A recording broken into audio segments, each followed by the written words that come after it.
Il peut arriver, pour des raisons de taille ou de structure de l'entreprise, que le gestionnaire de paie soit en charge de l'administration comptable des rémunérations.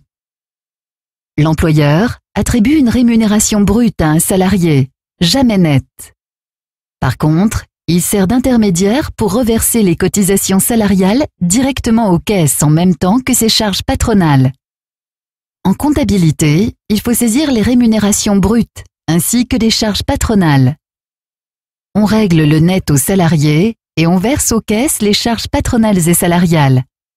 Retenez bien que les charges salariales sont à la charge du salarié, mais c'est l'employeur qui a en charge leur versement.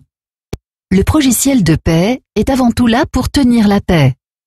Il automatise le process entre les salariés et d'un mois sur l'autre.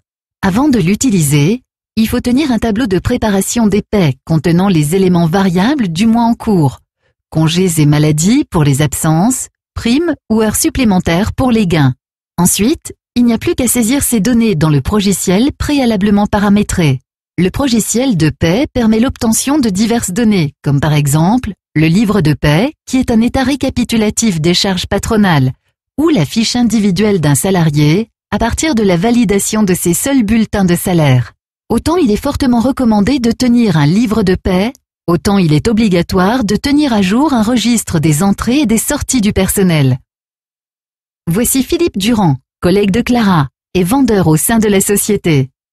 Cliquez sur le bouton pour avoir accès au bulletin de paie de Philippe.